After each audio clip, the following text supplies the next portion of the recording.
പവിത്രമായ മുഹറം മാസത്തിലേക്കാണ് നാം പ്രവേശിച്ചിരിക്കുന്നത്.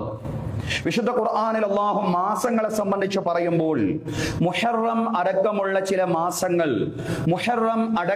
ചില മാസങ്ങൾ പ്രത്യേകം പവിത്രമാണെന്ന് പറയുന്നുണ്ട്. സൂറത്തു തൗബയിലെ 36-ാം വചനത്തിൽ അല്ലാഹു പറയാൻ, ഇന്ന ഇദ്ദത്തശ്ശുഹൂരി ഇൻദല്ലാഹി 12 ശഹ്റൻ ഫീ കിതാബില്ലാഹ്. അല്ലാഹുവിന്റെ ഗ്രന്ഥത്തിൽ മാസങ്ങളുടെ എണ്ണം 12 ആണ്. അള്ളാഹുവിന്റെ ഗ്രന്ഥത്തിൽ അള്ളാഹു മാസങ്ങളുടെ എണ്ണമായി നിർണയിച്ചിട്ടുള്ളത് 12 ആണ്. യൗമ ഖലഖസ് സമാവാതി വൽ അർദ്.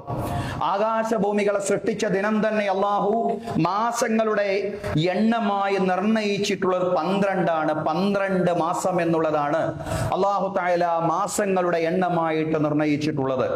എന്നാൽ പ്രത്യേകം മനസ്സിലാക്കുക, മിൻഹാ അർബഅത്തുൻ ഹുറും ദാലിക ദീനുൽ ഖയ്യിം. അള്ളാഹുവിന്റെ ഋജുവായ മതമനുസരിച്ചുകൊണ്ട് ആ 12 മാസങ്ങളിൽ 4 മാസം പ്രത്യേകം പവിത്രതയുള്ള മാസങ്ങളാണ്. അള്ളാഹു നിശ്ചയിച്ചിട്ടുള്ളത് 12 മാസങ്ങളാണ്.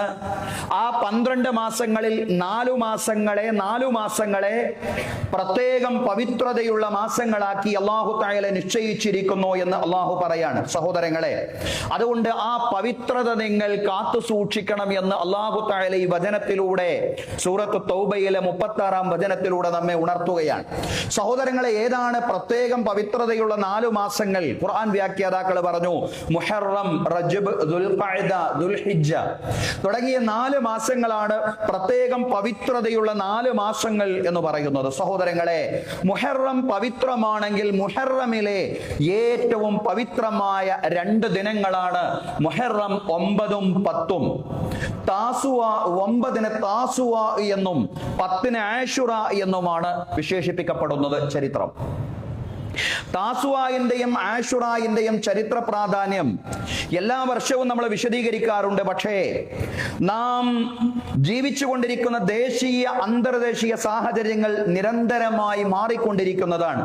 ഇപ്പോഴത്തെ ഒരു അന്തർദേശീയ സാഹചര്യത്തിലും ഒരു ഇന്ത്യൻ പശ്ചാത്തലത്തിലും നിന്നുകൊണ്ട് മുഹറം 9-ന്റെയും 10-ന്റെയും ആശുറാഇന്റെയും താസുവാഇന്റെയും ചരിത്രം വിശദീകരിക്കാനാണ് ഇന്നത്തെ ഖുതുബ പ്രയോജനപ്പെടുത്തുന്നത്.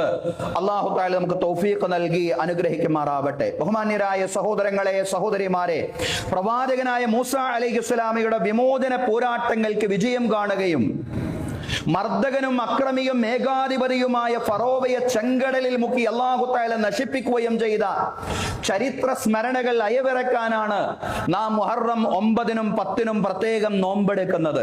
മുഹറം 10-നാണ് അല്ലാഹു ഫറോവയെ നശിപ്പിച്ചത് എന്ന് ചരിത്ര കൃതികളിലും ഹദീസ് ഗ്രന്ഥങ്ങളിലും കാണാൻ സാധിക്കുന്നതാണ്. അതുകൊണ്ട് മുഹറം 10 മർദ്ദിതരോടുള്ള ഐക്യദാർഢ്യ ദിനമാണ്. വിശ്വാസികളെ സംബന്ധിച്ചിടത്തോളം മുഹറം 10 എന്ന് പറയുന്നത് അത് മർദ്ദിതരോടുള്ള ഐക്യദാർഢ്യ ദിനം എന്നുള്ളതാണ്. മൂസാ പ്രവാചകനോടും ചരിത്രത്തിലെ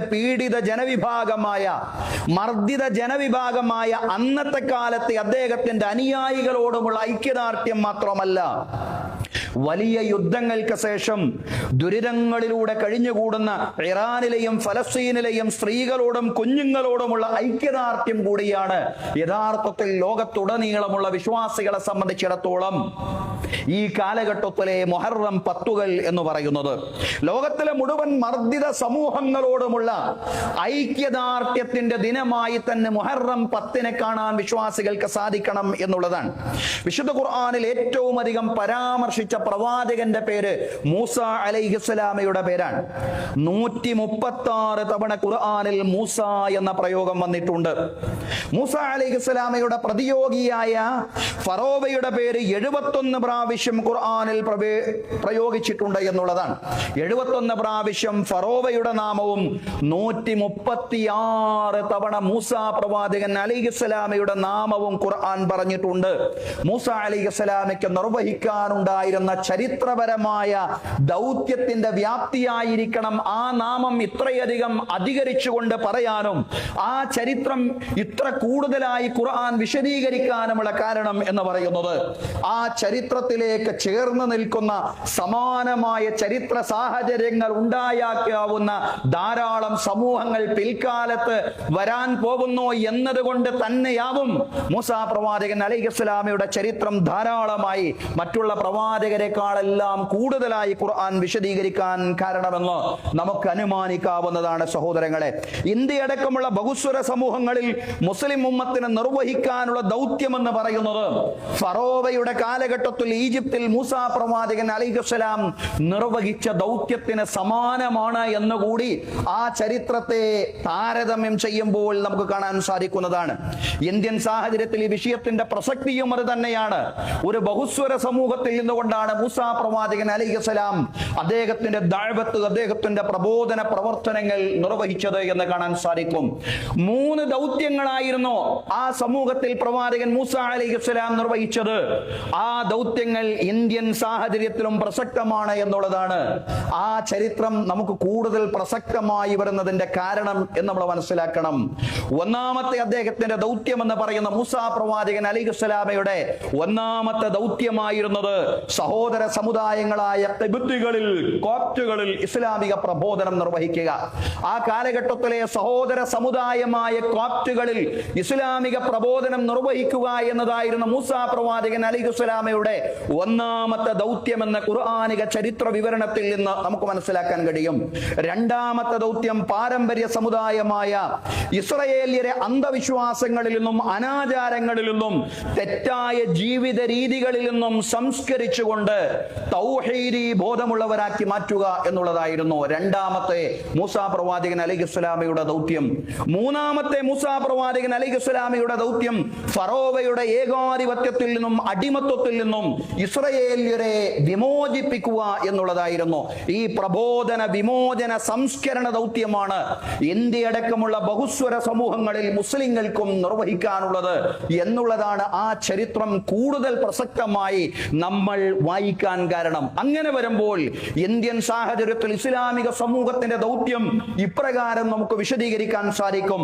ഒന്ന്, ഈ രാജ്യത്തെ മഹാഭൂരിപക്ഷം വരുന്ന സഹോദര സമുദായങ്ങൾക്ക് ഇസ്ലാമിന്റെ സന്ദേശം എത്തിച്ചു കൊടുക്കുക, അഥവാ ഇസ്ലാമിക പ്രബോധനം.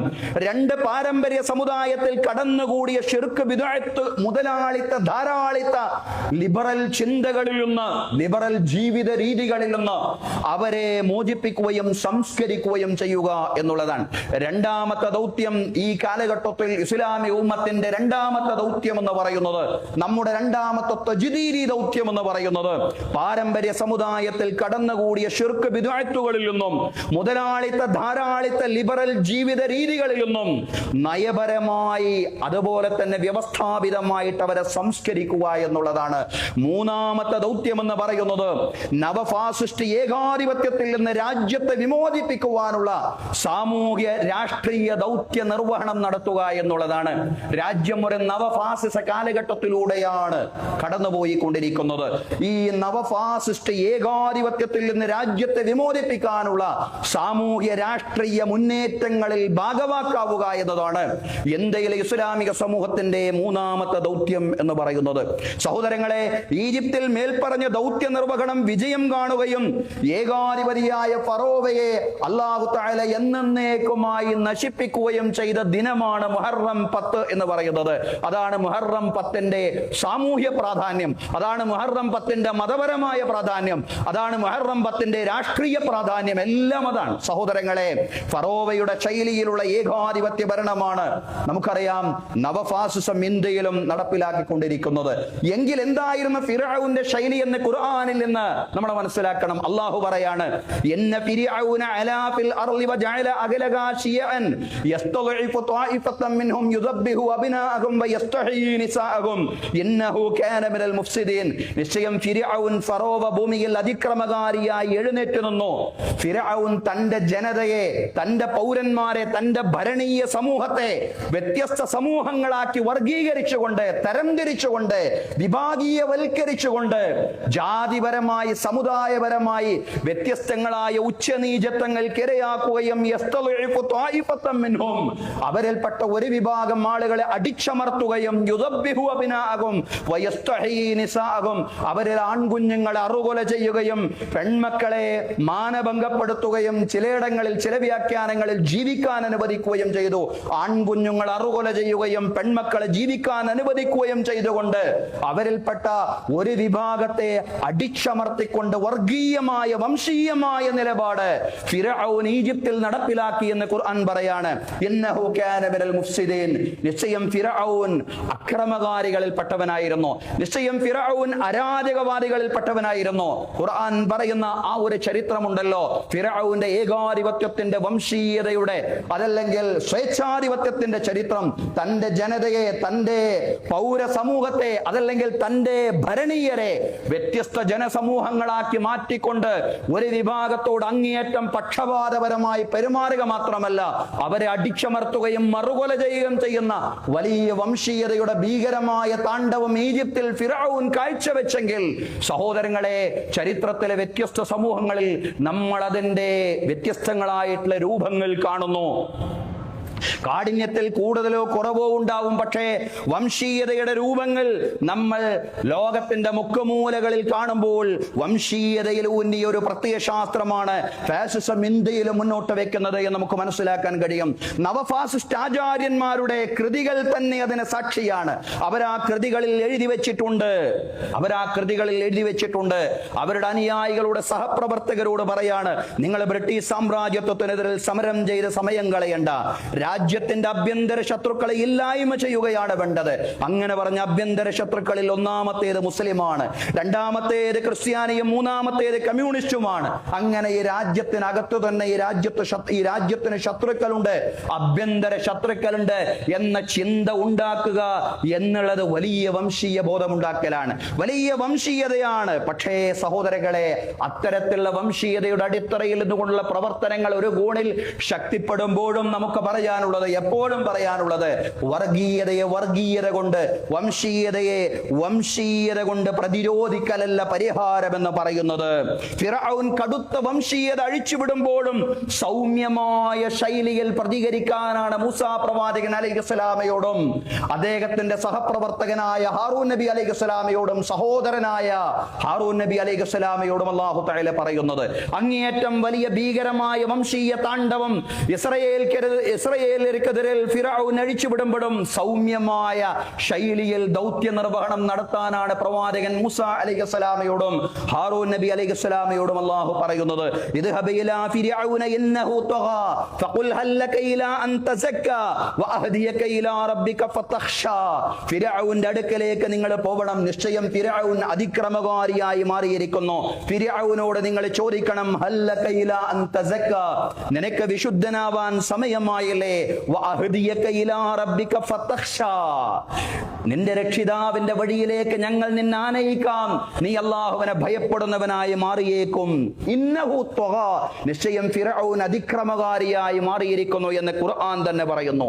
ആ ഫിർഔന്റെ അടുക്കലേക്ക് എങ്ങനെയാണ് നിങ്ങൾ പോവേണ്ടതെന്ന് പ്രവാചകൻ മൂസാ അലൈഹിസ്സലാമയോടും ഹാറൂൻ നബി അലൈഹിസ്സലാമയോടും അല്ലാഹു പറയാണ്, ഇദ്ഹബാ ഇലാ ഫിർഔന ഇന്നഹു തഗാ, നിശ്ചയം അതിക്രമകാരിയായി ഫിർഔൻ മാറിയ ഫിർഔന്റെ അടുക്കലേക്ക് നിങ്ങൾ പോകണം. എങ്ങനെ പോകണം? ഫഖൂലാ ലഹു ഖൗലൻ ലയ്യിനൻ ലഅല്ലഹു യതദക്കറു ഔ യഖ്ഷാ, ആ ഫിർഔനോട് നിങ്ങൾ രണ്ടുപേരും സംസാരിക്കേണ്ടുന്ന ഭാഷ ഖൗലൻ ലയ്യിനൻ, ഫിർഔനാണെന്ന് കരുതി കാഠിന്യത്തിന്റെ പ്രകോപനത്തിന്റെ ശൈലിയിലല്ല സംസാരിക്കേണ്ടത്, സൗമ്യമായ ശൈലിയിൽ ഫിർഔനോട് നിങ്ങൾ സംസാരിക്കണം. ലഅല്ലഹു യതദക്കറു ഔ യഖ്ഷാ, അവൻ ഭയപ്പെട്ടേക്കും, ഉത്ബുദ്ധനായേക്കും. അങ്ങനെയൊന്നും സംഭവിച്ചിട്ടില്ല. ഫിർഔൻ അല്ലാഹുവിനെ ഭയപ്പെട്ടിട്ടോ ഫിർഔൻ ഉത്ബുദ്ധത കൈവരിക്കുകയോ ചെയ്തിട്ടില്ല. പക്ഷേ നിങ്ങളുടെ ദൗത്യം എന്ന് പറയുന്നത് പ്രബോധകന്റെ ദൗത്യമാണ്. നിങ്ങളുടെ സംസ്കാരം എന്ന് പറയുന്ന പ്രബോധകന്റെ സംസ്കാരമായി മാറേണ്ടതുണ്ട്. ആ ശൈലിയിൽ നിന്നുകൊണ്ട് ദൗത്യ നിർവഹണം നടത്താനാണ്, സൗമ്യമായ ശൈലിയിൽ നിന്നുകൊണ്ട്, കാഠിന്യത്തിന്റെ തീവ്രതയുടെ പ്രകോപനത്തിന്റെ ശൈലിയിലല്ല, സൗമ്യമായ ശൈലിയിൽ നിന്നുകൊണ്ട് ദൗത്യ നിർവഹണം നടത്താനാണ് പ്രവാചകൻ മൂസാ അലൈഹിസ്സലാമയോടും ഹാറൂൻ നബി അലൈഹിസ്സലാമയോടും നിർത്തുമ്പോഴും അല്ലാഹു തആല പറയുന്നത്, സഹോദരങ്ങളെ, അതേ ശൈലിയിൽ നിന്നുകൊണ്ട് തന്നെ അവരെ പ്രബോധനം നിർവഹിച്ചപ്പോൾ വലിയ മാറ്റങ്ങൾ ആ സമൂഹത്തിൽ ഉണ്ടായി എന്നുള്ളതാണ്. ഫിർഔന്റെ കുടുംബത്തിൽ നിന്ന് തന്നെ വിശ്വാസികളായ ആളുകൾ രംഗപ്രവേശം ചെയ്യാൻ തുടങ്ങി. പ്രവാചകൻ മൂസ അലൈഹിസ്സലാമയ്ക്കും ഹാറൂൻ നബി അലൈഹിസ്സലാമയ്ക്കും എതിരെ കൊലവിളിയുമായിട്ട് ഫിർഔൻ രംഗത്ത് വന്ന ഘട്ടത്തിൽ ആ വിശ്വാസികളായ ആളുകൾ അതിനെ ചോദ്യം ചെയ്യാൻ തുടങ്ങി. ഇസ്രായേല്യരിൽ നിന്ന് ഉടലെടുത്ത വിശ്വാസികളല്ല, ഫിർഔന്റെ ആളുകളിൽ നിന്ന്, കോപ്റ്റ് വംശജരിൽ നിന്ന് തന്നെ വിശ്വാസികൾ ഉണ്ടാവുകയും അവരെ ഫിർഔനെ ഭയപ്പെട്ടുകൊണ്ട് അവരുടെ വിശ്വാസം ഒളിപ്പിച്ചു വെക്കുകയും, എന്നാൽ പോലും ഫിർഔന്റെ തിന്മകളെ, ഫിർഔന്റെ അനീതി, അക്രമത്തെ, സ്വേച്ഛാധിപത്യത്തെ അവരെ ചോദ്യം ചെയ്യുകയും ചെയ്തു എന്നുള്ളതാണ്. വഖാല റജുലുൻ മുഅ്മിനുൻ യക്തുമു ഈമാനഹു, വിശ്വാസിയായ ഒരാൾ പറഞ്ഞു, ഫിർഔന്റെ കുടുംബത്തിൽ നിന്ന് വന്ന വിശ്വാസിയായ ഒരാൾ അയാളുടെ വിശ്വാസം ഒളിപ്പിച്ചു വെച്ചിരിക്കുകയായിരുന്നു. അയാൾ ചോദിച്ചു എന്നുള്ളതാണ്, അത്തഖ്തുലൂന റജുലൻ യഖൂല റബ്ബി അല്ലാഹ്, ഞങ്ങളുടെ രക്ഷിതാവ് അല്ലാഹുവാണെന്ന് പറഞ്ഞതിന്റെ പേരിൽ അന്യായമായി ഒരു മനുഷ്യനെ നിങ്ങൾ വധിച്ചു കളയുകയാണോ? എന്തിനാണ് നിങ്ങൾ അദ്ദേഹത്തെ വധിക്കാൻ ശ്രമിക്കുന്നത്? എന്തിനാണ് അയാളെ കൊന്നുകളയാൻ ശ്രമിക്കുന്നത്? എന്താണ് അയാൾ ചെയ്ത തെറ്റ്? വഖാല റജുലുൻ മുഅ്മിനുൻ യക്തുമു ഈമാനഹു, ഈമാൻ ഒളിപ്പിച്ചു വെക്കുന്ന വിശ്വാസിയായ ഒരു മനുഷ്യൻ. എവിടെ നിന്ന് വന്ന മനുഷ്യൻ? ഫിർഔന്റെ കുടുംബത്തിൽ നിന്ന്, അകത്തുനിന്ന് വന്ന മനുഷ്യൻ എന്ന. സഹോദരങ്ങളെ, അയാളാണ് ചോദ്യം ചെയ്തത്, അത്തഖ്തുലൂന റജുലൻ യഖൂല റബ്ബി അല്ലാഹ്, എന്റെ രക്ഷിതാവ് അല്ലാഹുവാണെന്ന് പറഞ്ഞതിന്റെ പേരിൽ ഒരാളെ നിങ്ങൾ കൊന്നുകളയുകയാണോ എന്ന് ചോദിക്കുകയാണ്. സഹോദരങ്ങളെ, മാറ്റങ്ങൾ ഉണ്ടായി. മാറ്റങ്ങൾ എപ്പോഴുണ്ടായി? സൗമ്യമായ ശൈലിയിൽ നിന്നുകൊണ്ട് അല്ലാഹു നിർദ്ദേശിച്ചതുപോലെ ആ ദൗത്യ നിർവഹണം, ആ ദീനി ദഅവത്ത് നിർവഹിച്ചപ്പോ സഹോദരങ്ങളെ, ആ ദൗത്യമാണ് ഇന്ത്യൻ സാഹചര്യത്തിൽ നമുക്കും നിർവഹിക്കാനുള്ളത് എന്നുള്ളതാണ്. ഈജിപ്തിലെ കോപ്റ്റുകൾക്ക് സമാനം, അതല്ലെങ്കിൽ അതിനേക്കാൾ ഭീകരമായ അവസ്ഥയിൽ ഇസ്ലാമിനെ തെറ്റിദ്ധരിച്ച, ഇസ്ലാമിനെ സംബന്ധിച്ച് അജ്ഞരായ വലിയൊരു ജനവിഭാഗം ഇന്ത്യയിലുണ്ട്. സഹോദരങ്ങളെ, ആ ജനവിഭാഗത്തിന്റെ തെറ്റിദ്ധാരണകൾ നീക്കുക, ശരിയായ ദീൻ എന്താണെന്ന് അവർക്ക് പറഞ്ഞു കൊടുക്കുക, അവർക്ക് പരിചയപ്പെടുത്തി കൊടുക്കുക. ഇതാണ് ഇന്ത്യൻ സാഹചര്യത്തിൽ നമുക്ക് നിർവഹിക്കാനുള്ള ദീനി ദഅവത്ത്. കേവലം ദഅവത്ത് മാത്രമല്ല, കേവലം ഇസ്ലാമിക പ്രബോധനം നിർവഹിക്കുക മാത്രമായിരുന്നില്ല മൂസാ പ്രവാചകൻ അലൈഹിസ്സലാം. ഇസ്രായേലിയരുടെ വിമോചനത്തിന് വേണ്ടി ധൈര്യസമേതം മൂസാ പ്രവാചകൻ അലൈഹിസ്സലാം ശബ്ദിച്ചു എന്നുള്ളതാണ്. ഫഅർസിൽ മഅനാ ബനി ഇസ്രായീല വലാ തുഅദ്ദിബുഹും, ഇസ്രായേൽ മക്കളെ ഞങ്ങളുടെ കൂടെ നീ നിയോഗിക്കണം. ഫിർഔന്റെ അടുക്കൽ ചെന്നുകൊണ്ട് പറഞ്ഞു, ഇസ്രായേൽ മക്കളെ മർദ്ദിച്ചുകൊണ്ട്, പീഡിപ്പിച്ചുകൊണ്ട് ഇനിയും അവരെ നിന്റെ ക്രൂര വിനോദങ്ങൾക്ക് ഞങ്ങൾ വിട്ടേച്ചു തരില്ല. ഇസ്രായേൽ മക്കളെ ഞങ്ങളുടെ കൂടെ നീ അയക്കണം. ഫഅർസിൽ മഅനാ ബനി ഇസ്രായേൽ, ഇസ്രായേൽ മക്കളെ ഞങ്ങളുടെ കൂടെ നീ അയക്കണം. വലാ തുഅദ്ദിബുഹും, അവരെ പീഡിപ്പിക്കാൻ പാടില്ല, അവരെ മർദ്ദിക്കാൻ പാടില്ല. ഇസ്രായേൽ മക്കളെ വിമോചിപ്പിക്കുക, അവരെ മർദ്ദന പീഡനങ്ങളിൽ നിന്ന് സുരക്ഷിതമാക്കുക. അതും തന്റെ ദൗത്യമായ ഖിബ്തുകളിൽ ഇസ്ലാമിക പ്രബോധനം നിർവഹിക്കുന്നതോടൊപ്പം, കോപ്റ്റുകളിൽ ഇസ്ലാമിക പ്രബോധനം നിർവഹിക്കുന്നതോടൊപ്പം മർദ്ദിതരായ ഇസ്രായേൽ ജനതയുടെ വിമോചനം കൂടി തന്റെ ദൗത്യമായി മൂസാ നബി അലൈഹിസ്സലാമയെ അല്ലാഹു തആല ഏൽപ്പിക്കുകയായിരുന്നു എന്ന് ഖുർആനിക ചരിത്രം വായിക്കുമ്പോൾ നമുക്ക് മനസ്സിലാക്കാൻ സാധിക്കുന്നതാണ്. സഹോദരങ്ങളെ, ഈ വിമോചന ദൗത്യവും ഇന്ത്യൻ മുസ്ലിങ്ങൾക്കും നിർവഹിക്കാനുള്ളതാണ്. മൂസാ പ്രവാചകൻ അലൈഹിസ്സലാം ഈജിപ്തിൽ നിർവഹിച്ച വിമോചന ദൗത്യമുണ്ടല്ലോ, അത് അവിടെ മാത്രം പരിമിതമല്ല, ഇന്ത്യൻ മുസ്ലിങ്ങൾക്ക് ഈ രാജ്യത്വം നിർവഹിക്കാനുള്ളതാണ് എന്നുള്ളതാണ്. ദളിതകൾ, ആദിവാസികൾ, മുസ്ലിം, ക്രൈസ്തവ ന്യൂനപക്ഷങ്ങൾ എന്നിങ്ങനെയുള്ള രാജ്യത്തെ മതന്യൂനപക്ഷങ്ങൾക്ക് വേണ്ടി സംസാരിക്കുക എന്നത് നമ്മുടെ ദീനീ ദൗത്യമാണ്, നമ്മുടെ സാമൂഹിക ദൗത്യമല്ല. സഹോദരങ്ങളെ, അത് നമ്മുടെ ദീനീ ദൗത്യം തന്നെയാണ്. പ്രവാചകന്മാരെ അല്ലാഹു തആല ഏൽപ്പിച്ച ദൗത്യമാണത്. പൗരാവകാശങ്ങൾക്കും നീതിക്കും വേണ്ടി ശബ്ദിക്കുക, ഇവയെല്ലാം തന്നെ മേൽപ്പറഞ്ഞ ഉത്തരവാദിത്തത്തിന്റെ ഭാഗമാണ്. സഹോദരങ്ങളെ, രണ്ട് ദൗത്യം പ്രവാചകൻ മൂസാ അലൈഹിസ്സലാം ഗൗരവത്തിൽ നിർവഹിക്കുകയായിരുന്നു. ഒന്ന്, കോപ്റ്റുകളിൽ ഇസ്ലാമിക പ്രബോധനം. രണ്ട്, ഇസ്രായേൽ മക്കളുടെ വിമോചനം. അതാണ് രണ്ടാമത്തെ ദൗത്യമെങ്കിൽ മൂന്നാമത്തെ ദൗത്യം എന്ന് പറയുന്നത് ഇസ്രായേലിയരുടെ സംസ്കരണ പ്രവർത്തനങ്ങളാണ്. ഇസ്രായേലിയരുടെ സംസ്കരണ പ്രവർത്തനങ്ങളിലാണ് മൂസാ അലൈഹിസ്സലാം ശ്രദ്ധ കേന്ദ്രീകരിച്ചത്. അവരിലുള്ള ഇസ്ലാഹ്, അവരെ നല്ല ജീവിതത്തിലേക്ക് നയിക്കുക എന്നുള്ളതാണ് മൂന്നാമത്തെ ദൗത്യമായിട്ട് അല്ലാഹു തആല അദ്ദേഹത്തെ ചുമതലപ്പെടുത്തിയതെന്നും ഖുർആനിക ചരിത്രം വായിക്കുമ്പോൾ നമുക്ക് കാണാൻ സാധിക്കുന്നതാണ്. നിരവധി ശിർക്കൻ വിശ്വാസങ്ങൾക്ക് അടിപ്പെട്ട ഒരു സമുദായമായിരുന്നു ഇസ്രായേലിയർ. ഈജിപ്തിൽ നിന്ന് ഫലസ്തീനിലേക്ക് പ്രയാണം ചെയ്യുമ്പോൾ അവരെ മൂസാ പ്രവാചകൻ അലൈഹിസ്സലാമയോട് ചോദിക്കുന്നുണ്ട്, യാ മൂസാ ഇജ്അൽ ലനാ ഇലാഹൻ കമാ ലഹും ആലിഹ. മൂസ, അവർക്ക് ഒരുപാട് ദൈവങ്ങളുള്ളതുപോലെ ഞങ്ങൾക്കും ദൈവങ്ങളെ നിശ്ചയിച്ചതാ മൂസ. നൂറ്റാണ്ടുകളായി പ്രവാചകന്മാരുടെ പാരമ്പര്യം അവകാശപ്പെടുന്ന ഒരു ജനത, എത്രയോ പ്രവാചകന്മാര് ആ ജനതയിൽ വന്നു പോയിട്ടുണ്ട്. എന്നിട്ടും അവർ ചോദിച്ച ചോദ്യം എന്താണ്? ഇജ്അൽ ലനാ ഇലാഹൻ കമാ ലഹും ആലിഹ. അവർക്ക് ഒരുപാട് ദൈവങ്ങളുള്ളതുപോലെ ഞങ്ങൾക്കും ദൈവങ്ങളെ നിശ്ചയിച്ചതാ മൂസ എന്നാണ് ചോദിക്കുന്നത്. പക്ഷേ മൂസാ നബി അലൈഹിസ്സലാം അവരെ മുശ്രിക്കുകൾ എന്ന് പറഞ്ഞ് ഭ്രഷ്ട് കൽപ്പിച്ചില്ല, മാറ്റി നിർത്തിയില്ല. നിങ്ങൾ ഇസ്ലാമിൽ നിന്ന് പുറത്തു പോയിരിക്കുന്നു, അതുകൊണ്ട് ഒരു പ്രവാചകൻ എന്ന നിലയ്ക്ക് നിങ്ങളുമായിട്ട് എനിക്ക് യാതൊരു ബന്ധവുമില്ലെന്ന് പറഞ്ഞ് അവരോട് ഭ്രഷ്ട് കൽപ്പിച്ചില്ല. എന്ന് മാത്രമല്ല, ഏറ്റവും ക്രിയാത്മകമായിട്ടുള്ള സംസ്കരണ ശൈലിയായിരുന്നു പ്രവാചകൻ മൂസാ അലൈഹിസ്സലാം സ്വീകരിച്ചത് എന്ന് നമുക്ക് കാണാൻ സാധിക്കുന്നതാണ്. അവരുടെ അജ്ഞത അവർക്ക് ബോധ്യപ്പെടുത്തി കൊടുക്കുകയും അള്ളാഹുവിന്റെ ശക്തി എന്താണെന്ന് അവർക്ക് നന്നായി മനസ്സിലാക്കി കൊടുക്കുകയും ചെയ്തു, വ്യക്തമാക്കി കൊടുക്കുകയും ചെയ്തു എന്നുള്ളതാണ്. മൂസാ നബി അലൈഹിസ്സലാം പറയുകയാണ്, ഖാല ഇന്നകും ഖൗമുൻ തജ്ഹലൂൻ. ഖുർആൻ ആ ചരിത്രം പറയുന്നുണ്ട്. ഇജ്അൽ ലനാ ഇലാഹൻ കമാ ലഹും ആലിഹ. അവർക്ക് ദേവന്മാരുള്ളതുപോലെ ഞങ്ങൾക്കും ഒരുപാട് ദേവന്മാരെ നിശ്ചയിച്ചതാ എന്ന് മൂസാ പ്രവാചകൻ അലൈഹിസ്സലാമയോട് ഇസ്രായേൽ മക്കൾ പറഞ്ഞപ്പോൾ മൂസാ പ്രവാചകൻ അലൈഹിസ്സലാം പറയാണ്, ഖാല ഇന്നകും ഖൗമുൻ തജ്ഹലൂൻ. നിങ്ങൾ വിവരമില്ലാത്ത ഒരു ജനതയായി മാറിയല്ലോ. ഇന്ന ഹൗലായി മുതബ്ബറും മാ ഫീഹി വബാത്തിലും മാ കാനൂ യഅമലൂൻ. അവർക്കുള്ളതുപോലെ ഞങ്ങൾക്കും താ, അവർക്ക് ഉള്ളതുപോലെ ഞങ്ങൾക്കും നിശ്ചയിച്ചതാ എന്ന് പറയുന്ന നിങ്ങൾ ഒരു കാര്യം മനസ്സിലാക്കണം. അവരവരുടെ ഈ പ്രവർത്തനങ്ങൾ കാരണം നാളെ വലിയ നാശത്തിന് വിധേയമാവാൻ പോവുകയാണ്. അവരുടെ പ്രവർത്തനങ്ങൾ നിഷ്ഫലമാണ്. അതുകൊണ്ട് നിങ്ങളോട് ഒന്നേ പറയാനുള്ളൂ, ഖാല അഗൈറല്ലാഹി അബ്ഗീകും ഇലാഹൻ വഹുവ ഫളലകും അലൽ ആലമീൻ. ആ ജനതയെ തിരുത്തി കൊടുക്കുകയാണ്. ആ ജനതയെ അജ്ഞതയിൽ നിന്ന് ഉണർവിലേക്ക് നയിക്കുകയാണ്. അള്ളാഹുവിന്റെ ശക്തി എന്താണെന്ന് അവരെ ബോധ്യപ്പെടുത്തുകയാണ്. അള്ളാഹുവിന്റെ നിഅമത്തുകളുടെ അനുഗ്രഹങ്ങളുടെ അപാരത എത്രമാത്രമാണെന്ന് അവർക്ക് വ്യക്തമാക്കി കൊടുക്കുകയാണ്. അവരോട് പറയാണ്, ഖാല അഗൈറല്ലാഹി അബ്ഗീകും ഇലാഹൻ വഹുവ ഫളലകും അലൽ ആലമീൻ. അല്ലാഹു അല്ലാത്ത മറ്റു വല്ലവരെയുമാണോ നിങ്ങൾ ഇലാഹായിട്ട് കാംക്ഷിക്കുന്നത്? നിങ്ങൾ പരമാധികാരികളും അധികാരികളുമായി നിങ്ങൾ കാംക്ഷിക്കുന്നത്? നിങ്ങൾ യഥാർത്ഥ ദൈവമായി വിശ്വസിക്കുന്നത് അല്ലാഹു അല്ലാത്ത മറ്റു പലരെയുമാണോ? അത് നിങ്ങളിൽ സംഭവിക്കാൻ പാടില്ലാത്തതാണ്. അതിനനുസൃതമായി അവരെ കൊണ്ട് നടക്കുന്ന നിലപാടുകൾ പോലെ നിങ്ങളുടെ നിലപാടുകൾ മാറാൻ പാടില്ല എന്നുള്ളതാണ്. അള്ളാഹുവിന് പുറമെ മറ്റു പല ഇലാഹുകളെയും നിങ്ങൾ കാംക്ഷിക്കുകയാണോ? വഹുവ ഫളലകും അലൽ ആലമീൻ. ലോകരിൽ നിന്നെല്ലാം നിങ്ങളെ ശ്രേഷ്ഠമാക്കിയ, നിങ്ങളെ പ്രത്യേകം തെരഞ്ഞെടുത്ത, നിങ്ങളിൽ ഒരുപാട് പ്രവാചകന്മാരെ നിയോഗിച്ചുകൊണ്ട് നിങ്ങൾക്ക് വലിയ വലിയ അനുഗ്രഹങ്ങൾ സമ്മാനിച്ച ആ അള്ളാഹുവിനെ ജഗന്നിയന്താവായ നാഥനെ നിങ്ങൾ മറന്നു പോവുകയാണോ എന്ന ആ ജനതയോട് പ്രവാചകൻ മൂസാ അലൈഹിസ്സലാം ഉണർത്തുകയായിരുന്നു, അവർക്ക് വ്യക്തമാക്കി കൊടുക്കുകയായിരുന്നു. സഹോദരങ്ങളെ, ഇനി നമ്മൾ നമ്മുടെ നാട്ടിലേക്ക് വരേണ്ടതുണ്ട്. എന്താ നമ്മുടെ നാട്ടിലെ അവസ്ഥ? ഔലിയാക്കളോടും കബറാളികളോടും പാരമ്പര്യ മുസ്ലിങ്ങളെന്ന് അവകാശപ്പെടുന്ന ചിലർ പ്രാർത്ഥിച്ചു കൊണ്ടിരിക്കുന്നു. മഹാന്മാരെ വലിയെന്ന പദവിയിൽ നിന്ന് ഉയർത്തി ലോകം തന്നെ നിയന്ത്രിക്കുന്ന ചില മഹാന്മാരാണെന്ന് ചില ഓൺലൈൻ പ്രഭാഷകരെ തട്ടിവിടുന്നു.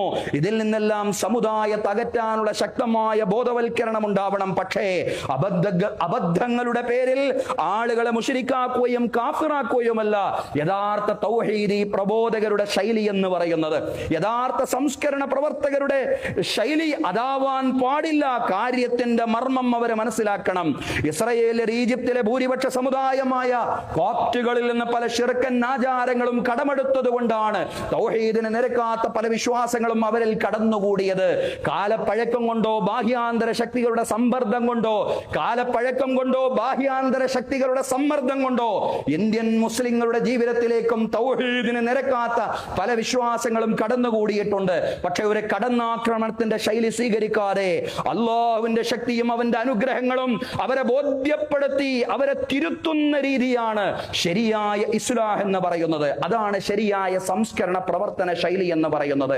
വിശ്വാസാചാര കാര്യങ്ങളിൽ മാത്രമല്ല സമുദായത്തിനകത്ത് തിരുത്തലുകൾ വേണ്ടത്. ആധുനിക മുതലാളിത്ത, ധാരാളിത്ത, ലിബറൽ സംസ്കാരം ഈ സമുദായത്തെയും വഴിതെറ്റിച്ചു കൊണ്ടിരിക്കുകയാണ്. സഹോദരങ്ങളെ, യുവതി യുവാക്കൾ വ്യവസ്ഥാപിതമായ കുടുംബ ജീവിതത്തോട് വിമുഖത കാണിക്കുകയും ലിവിംഗ് ടുഗദറിലേക്കും മറ്റ് ലിബറൽ അരാജകത്വങ്ങളിലേക്കും ഒരു വഴിതെറ്റിപ്പോവുകയും ചെയ്യുന്നു എന്നുള്ളതാണ്.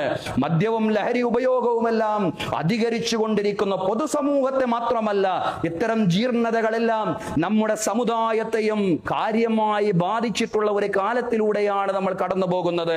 ഇതിലെല്ലാം തന്നെ യുക്തിപൂർവമായ വ്യവസ്ഥാപിതമായ തിരുത്തൽ തിരുത്തലുകളും സംസ്കരണവും ആവശ്യമാണ്.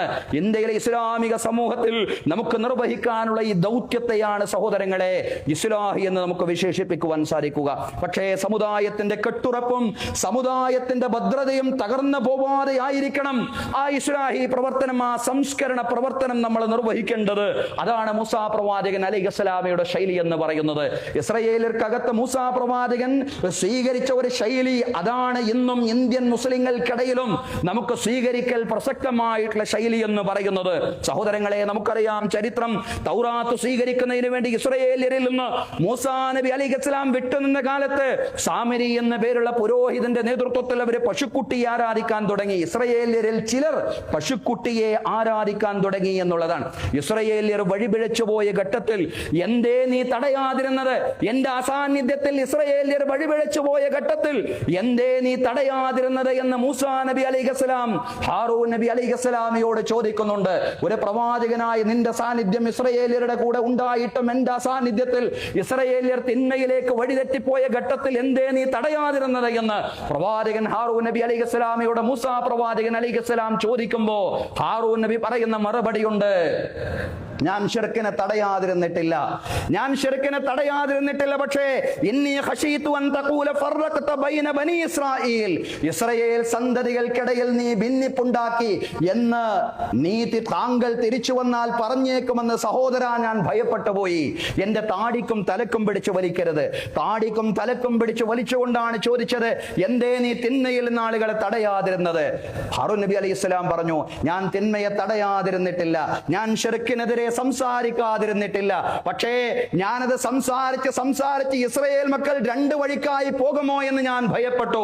അവരിൽ തീവ്രമായൊരു ഭിന്നത ഉടലെടുത്ത് പോകുമോ എന്ന് ഞാൻ ഭയപ്പെട്ടു. ഇസ്രായേൽ മക്കളെ നീ ഭിന്നിപ്പിച്ചോ എന്ന് തിരിച്ചു വന്നു കഴിഞ്ഞാൽ മൂസാ നീ ചോദിക്കും, എന്റെ സഹോദരാ നീ ചോദിക്കുമെന്ന് ഞാൻ ഭയപ്പെട്ടു പോയി. അതുകൊണ്ട് സഹോദരങ്ങളെ, ശിർക്ക് ബിദ്അത്തുകൾക്കെതിരെയുള്ള ശക്തമായ ബോധവൽക്കരണം ഉണ്ടാവണം. ശിർക്ക് ബിദ്അത്തുകളിൽ നിന്ന് സംസ്കരിക്കാനുള്ള, സമുദായത്തെ വിമോചിപ്പിക്കാനുള്ള പ്രവർത്തനങ്ങളിൽ ഏർപ്പെടുമ്പോഴും കഴിവിന്റെ പരമാവധി സമുദായത്തിന്റെ ഐക്യത്തിന് കോട്ടം തട്ടാത്ത രീതിയിൽ അത് നിർവഹിക്കുവാൻ സാധിക്കുക എന്നതാണ് പ്രധാനം. തീർച്ചയായും വ്യവസ്ഥാപിതമായി ആത്മാർത്ഥതയോടുകൂടി മൂസാ നബി അലൈഹിസ്സലാം മുന്നോട്ട് പോയപ്പോ അള്ളാഹുവിന്റെ സഹായം ഉണ്ടായി എന്നുള്ളതാണ്. ബനൂ ഇസ്രായേലരെ നശിപ്പിക്കാൻ എന്ന് മാത്രമല്ല, മൂസാ പ്രവാചകൻ അലൈഹിസ്സലാമിൽ വിശ്വസിച്ച മുഴുവൻ ആളുകളെയും നശിപ്പിക്കാൻ അക്രമിയായ സ്വേച്ഛാധിപതിയായ ഫറോവയും കിങ്കരന്മാരും അവരുടെ പിന്നാലെ കൂടി എന്നുള്ളതാണ്. ഫറോവയുടെ സൈന്യം, ഫിർഔന്റെ സൈന്യം തൊട്ടടുത്തെത്തിയ ഘട്ടത്തിൽ ഖാല അസ്ഹാബു മൂസാ ഇന്നാ ലമുദ്റകൂൻ, മൂസായുടെ അനുയായികൾ പറഞ്ഞു, ബനൂ ഇസ്രായേലും മൂസായിൽ വിശ്വസിച്ച ആളുകളും പറഞ്ഞു, യാ മൂസാ ഖാല അസ്ഹാബു മൂസാ ഇന്നാ ലമുദ്റകൂൻ, മൂസാ നമ്മൾ ഫിർഔനാൽ പിടികൂടപ്പെട്ടത് തന്നെ, കോപ്റ്റുകളും ഫിർഔനും നമ്മളെ പിടികൂടിയത് തന്നെ എന്ന് പറഞ്ഞപ്പോൾ അവരെ തിരുത്തി കൊടുക്കുകയാണ് പ്രവാചകൻ മൂസാ അലൈഹിസ്സലാം.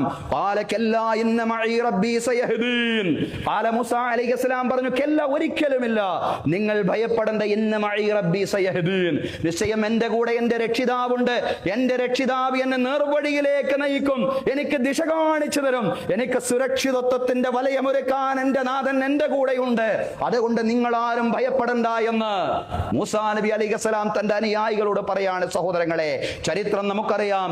ചങ്കടൽ പിളർത്തി രക്ഷപ്പെടാൻ അല്ലാഹു ഇസ്രായേലിയർക്ക് അവസരം നൽകി എന്നുള്ളതാണ്. ഫറോവയെ ചങ്കടലിൽ നശിപ്പിച്ചു. 202 സെന്റിമീറ്റർ നീളമുള്ള ഫിർഔന്റെ അഥവാ റംസസ് രണ്ടാമന്റെ ഭൗതിക ശരീരം അക്രമികൾക്കും ഏകാധിപതികൾക്കും ലോകത്ത് എന്നും വരാനിരിക്കുന്ന സ്വേച്ഛാധിപതികൾക്ക് മുഴുവൻ പാഠമായി ഈജിപ്തിലെ മ്യൂസിയത്തിൽ എന്നും സംരക്ഷിക്കപ്പെട്ടിരിക്കുകയാണ്. സഹോദരങ്ങളെ, ഏതാണ് ആ ദിവസം? നീതിയും ധർമ്മവും സത്യവും ജയിച്ച ആ ദിനമായിരുന്നു മുഹറം 10 എന്ന് പറയുന്നത്. നീതിയും ധർമ്മവും സത്യവും ജയിച്ച ആ ദിനമായിരുന്നു മുഹറം 10 എന്ന് പറയുന്നത്. ഖദിമൻ നബി സല്ലല്ലാഹു അലൈഹി വസല്ലം അൽ മദീന, റസൂലുള്ളാഹി സ്വല്ലല്ലാഹു അലൈഹി വസല്ലം മദീനയിൽ വന്നു. ഫറഅൽ യഹൂദ തസൂമു യൗമ ആശൂറ, അപ്പോഴാണ് ജൂതന്മാർ ആശൂറ ദിനം നോമ്പനുഷ്ഠിക്കുന്നത് പ്രവാചകൻ സ്വല്ലല്ലാഹു അലൈഹി വസല്ലം കാണുന്നത്. ഫഖാല മാ ഹാദാ, ഇതെന്താണ് മുഹറം 10 നിങ്ങൾ നോമ്പെടുക്കുന്നത്? ഖാലു ഹാദാ യൗമുൻ സ്വാലിഹ്, ഇതൊരു നല്ല ദിവസമാണ് മുഹമ്മദ്, ഇത് നല്ലൊരു ദിവസമാണ്. ഹാദാ യൗമുൻ നജ്ജല്ലാഹു ബനി ഇസ്രായീല മിൻ അദുവ്വിഹിം, ഇത് ഇസ്രായേൽ മക്കളെ അല്ലാഹു തആല അവരുടെ ശത്രുവിൽ നിന്ന് രക്ഷപ്പെടുത്തിയ ദിവസമാണ്. ഫസ്വാമഹു മൂസ ശുക്രൻ ലില്ലാഹ്. അങ്ങനെ ഈ രക്ഷപ്പെടുത്തിയ ദിനത്തിൽ അല്ലാഹുവിനെ നന്ദി പ്രകാശിപ്പിച്ചുകൊണ്ട് ഓരോ വർഷം ഈ ദിവസം വരുമ്പോഴും മൂസ പ്രവാചകൻ അലൈഹിസ്സലാം നോമ്പെടുക്കുമായിരുന്നു എന്നവർ പറഞ്ഞു കൊടുക്കുകയാണ്. ഈ ഘട്ടത്തിലാണ് പ്രവാചകൻ സല്ലല്ലാഹു അലൈഹി വസല്ലം പറഞ്ഞത്, അന അഹഖു ബി മൂസ മിൻകും, മൂസയോട് നിങ്ങളെക്കാൾ ആശയപരമായിട്ട് ഏറ്റവും അടുത്തു നിൽക്കുന്ന ഞാനാണ്. ഫസ്വാമഹു. അങ്ങനെ പ്രവാചകൻ സല്ലല്ലാഹു അലൈഹി വസല്ലമയും മുഹറം 10 നോമ്പെടുക്കാൻ തുടങ്ങി. വഅമറ ബിസിയാമിഹി, മുഹറം 10 നോമ്പെടുക്കാൻ റസൂലുള്ളാഹി സല്ലല്ലാഹു അലൈഹി വസല്ലം അനുയായികളോട് കൽപ്പിക്കുകയും ചെയ്തു എന്നുള്ളതാണ്. തുടർന്ന് പ്രവാചകൻ സല്ലല്ലാഹു അലൈഹി വസല്ലം പറഞ്ഞു, ലയൻ ബഖീതു ഇലാ ഖാബിലിൻ ലഅസൂമന്ന താസിഅ, അടുത്ത വർഷം ഞാൻ ജീവിച്ചിരിക്കുകയാണെങ്കിൽ മുഹറം 9 കൂടി ഞാൻ നോമ്പെടുക്കുന്നതാണ് എന്നുകൂടി റസൂലുള്ളാഹി സല്ലല്ലാഹു അലൈഹി വസല്ലം പറഞ്ഞു. സഹോദരങ്ങളെ, ഇൻഷാ അല്ലാഹ് വരുന്ന വ്യാഴം വെള്ളി ദിവസങ്ങളിലാണ് മുഹറം 9ഉം 10ഉം. കഴിയുന്ന ആളുകളെല്ലാം നോമ്പെടുക്കുക. സുയാമു യൗമി ആശൂറ അഹ്തസിബു അലല്ലാഹി അൻ യുകഫിറ സനത അല്ലതി ഖബല. ആശൂറ ദിനത്തിലെ നോമ്പ്, മുഹറം 10ലെ നോമ്പ് കഴിഞ്ഞ ഒരു വർഷത്തെ പാപങ്ങളെ മായ്ച്ചു കളയുന്നതാണെന്ന് പ്രവാചകൻ സല്ലല്ലാഹു അലൈഹി വസല്ലം പറഞ്ഞിരിക്കുകയാണ്. സഹോദരങ്ങളെ, കേവലം മൈച്ഛിക നോമ്പെടുക്കുക മാത്രമല്ല, ഏകാധിപത്യ ഫാസിസ്റ്റ് സയനിസ്റ്റ് സാമ്രാജ്യത്വ ശക്തികളുടെ പതനത്തിന് വേണ്ടി പ്രാർത്ഥനയോടെ മുന്നോട്ട് പോവാൻ നമുക്ക് ഈ കാലഘട്ടത്തിൽ സാധ്യമാവണം എന്നുള്ളതാണ്. മൂസ അലൈഹിസ്സലാമയുടെ ചരിത്രത്തെ മുൻനിർത്തിക്കൊണ്ട് മർദ്ദിത സമൂഹത്തിന് പ്രതീക്ഷയും മർദ്ദകന് ഭയവും പ്രദാനം ചെയ്യുകയാണ് ഖുർആൻ. മർദ്ദകനെ ഭയപ്പെടുത്തുന്ന, അതോടൊപ്പം തന്നെ മർദ്ദിത സമൂഹങ്ങൾക്ക് മുഴുവൻ പ്രതീക്ഷ നൽകുന്ന ഒരു വചനം ഖുർആനിലുണ്ട്. മൂസ അലൈഹിസ്സലാമയുടെ ചരിത്രത്തെ സാക്ഷിയാക്കിയിട്ടാണ് ആ വചനം അല്ലാഹു പറഞ്ഞത്. വനുരീദു അൻ നമുന്ന അലല്ലദീന സ്തുദ്ഇഫൂ ഫിൽ അർദി വനജഅലഹും അഇമ്മതൻ വനജഅലഹുമുൽ വാരിഥീൻ വനുമക്കിന ലഹും ഫിൽ അർദി വനുരിയ ഫിർഔന വഹാമാന വജുനൂദഹുമാ മാ കാനൂ യഹ്ദറൂൻ വനുരീദു അൻ നമുന്ന അലല്ലദീന സ്തുദ്ഇഫൂ. ലോകത്തിലെ ദുർബല ജനവിഭാഗങ്ങൾക്ക് അനുഗ്രഹം ചെയ്യണമെന്നാണ് നാം ഉദ്ദേശിക്കുന്നത്. ആരുദ്ദേശിക്കുന്നത്? അല്ലാഹു ഉദ്ദേശിക്കുന്നത്. ദുർബല പീഡിത ജനവിഭാഗങ്ങൾക്ക് അനുഗ്രഹം ചെയ്യണമെന്നാണ് നാം ഉദ്ദേശിക്കുന്നത്. അലല്ലദീന സ്തുദ്ഇഫൂ ഫിൽ അർള്, ഭൂമിയിൽ ദുർബലരായ ജനവിഭാഗങ്ങൾക്ക് അനുഗ്രഹം ചെയ്യണമെന്നാണ് നാം ഉദ്ദേശിക്കുന്നത്. വനജഅലഹും അഇമ്മതൻ വനജഅലഹുമുൽ വാരിഥീൻ, അവരെ ഭൂമിയുടെ ജേതാക്കളും അനന്തരഗാമികളുമാക്കി മാറ്റണമെന്നാണ് നാം ആഗ്രഹിക്കുന്നത്. അല്ലാഹു പറയാണ്, ദുർബലരെ നിങ്ങൾ പ്രതീക്ഷയോടുകൂടി മുന്നോട്ട് പോകണം.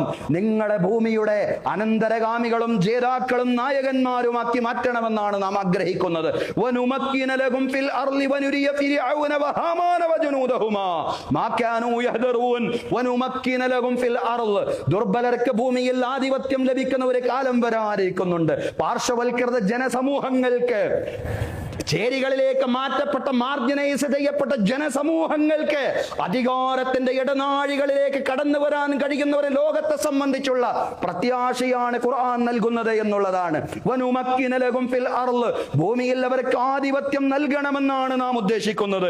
വനുരിയ ഫിർഔന വഹാമാന വജുനൂദഹുമാ മാ കാനൂ യഹ്ദറൂൻ. ഫിർഔനുമാരും ഹാമാന്മാരും, അത് ചരിത്രത്തിലെ ഒരു ഫിർഔനും ഹാമാനും മാത്രമല്ല, നവ ഫിർഔനുമാരും നവ ഹാമാന്മാരും അവരുടെ ശിങ്കിടികളും വജുനൂദഹുമാ, അവരുടെ ശിങ്കിടികളും എന്താണോ ഭയപ്പെടുന്നത് അത് ഭൂമിയിൽ സംഭവിക്കുക തന്നെ ചെയ്യും. വനുമക്കിന ലഹും ഫിൽ അർള് വനുരിയ ഫിർഔന വഹാമാന വജുനൂദഹുമാ മാ കാനൂ യഹ്ദറൂൻ.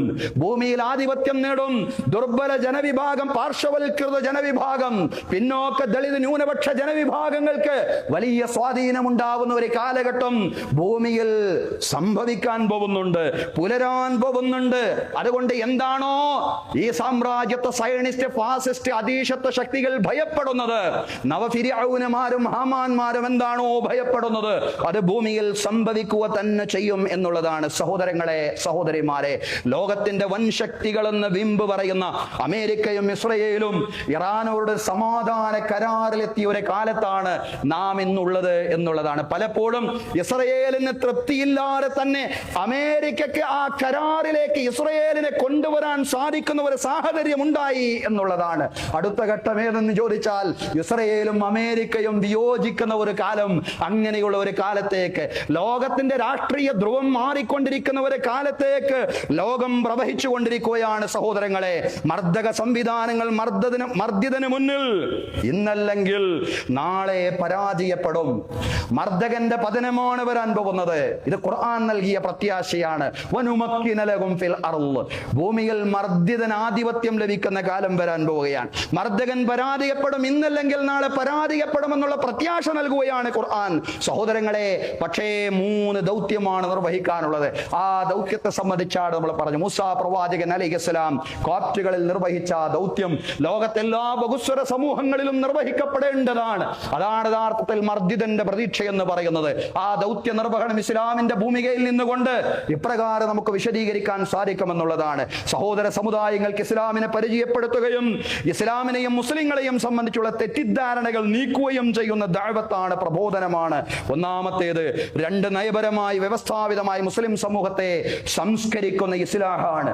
3 ഫറോവയുടെ ആധിപത്യത്തിൽ നിന്ന് മൂസാ പ്രവാചകൻ അലൈഹിസ്സലാം ഇസ്രായേലിനെ വിമോചിപ്പിച്ചതുപോലെ മുഹറം 10 അതിൽ നിർണായകമായതുപോലെ ഈ രാജ്യത്തെയും ലോകത്തെയും മർദ്ദിത പീഡിത ജനവിഭാഗങ്ങളുടെ വിമോചനം ലക്ഷ്യമാക്കി പ്രവർത്തിക്കുക എന്നുള്ളതാണ്. ഈ 3 ദൗത്യങ്ങളും ഭംഗിയായി നിർവഹിക്കുന്ന യഥാർത്ഥ മുത്തഖീങ്ങളിൽ മുഅ്മിനീങ്ങളിൽ അല്ലാഹു നമ്മെ എല്ലാവരെയും ഉൾപ്പെടുത്തി അനുഗ്രഹിക്കുമാറാവട്ടെ. അഖൂലു ഖൗലി ഹാദാ വ അസ്തഗ്ഫിറുല്ലാഹ ലീ വലക്കും. ഇന്നല്ലാഹ വ മലായികതഹു യുസല്ലൂന അലൻ നബി യാ അയ്യുഹല്ലദീന ആമനൂ സല്ലു അലൈഹി വസല്ലിമു തസ്ലീമാ.